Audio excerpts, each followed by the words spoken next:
Welcome back. It's Jason Chrisman here, and this is a balloon. And in the hands of a ingenious 5-year-old, you can make it do this in someone else's face, which is exactly what happened to Ezra yesterday. Parks was going around and doing this, and Ez did not like it, and we told Parks, "Do not do this again." And Parks started to do it again, and Ez said, "You know what? This is enough." He was just blowing it up. So all Parks was doing was blowing it up. But Ez said, "I don't trust you." He grabbed it and he ran to the end of where the hall, where the bathroom is, and he pulled back the little laundry chute thing that goes straight to the basement, and he chucked a balloon down in there. And Parks was like, "But I wasn't even going to do that."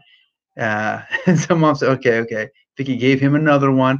Ez saw that, snatched it out of his hands, and ran back the hall again and chucked it down the laundry chute as well, which made me chuckle because in Ez's mind, I'm desperate. I've got to do something. I am not getting that balloon blown in my face again.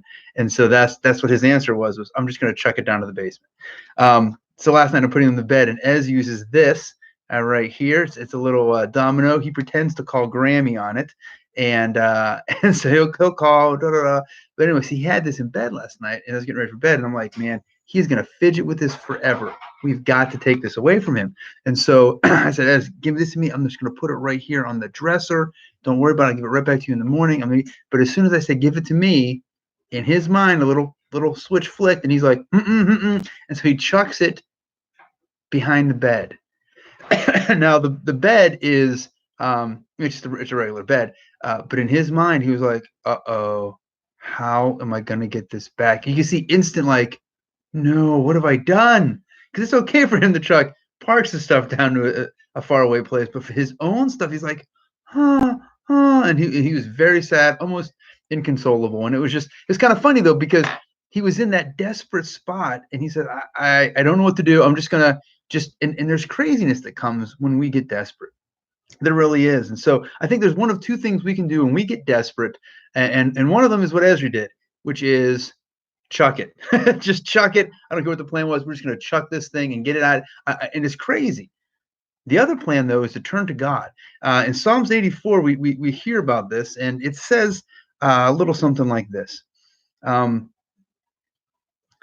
soul yearns, verse 2, even faints for the courts of the Lord. My heart and my flesh cry out for the living God. Even the sparrow has found a home, and the swallow a nest for herself, where she may have her young, a place near your altar, Lord Almighty, my King and my God. Blessed are those who dwell in your house, they're ever praising you. Blessed are those whose strength is in you, verse 5, whose hearts are set on a pilgrimage. Now get this, as they pass through the valley of Baca, they make it to a place of springs. They make it a place of springs. The autumn rains also cover it with pools. They go from strength to strength until each appears before God in Zion. That's verse 7. Now, the valley of Baca is a place, it's on the way up to Jerusalem, and it's notorious for being dry. It's notorious for being not a place that if you need to stop and get a drink, not there.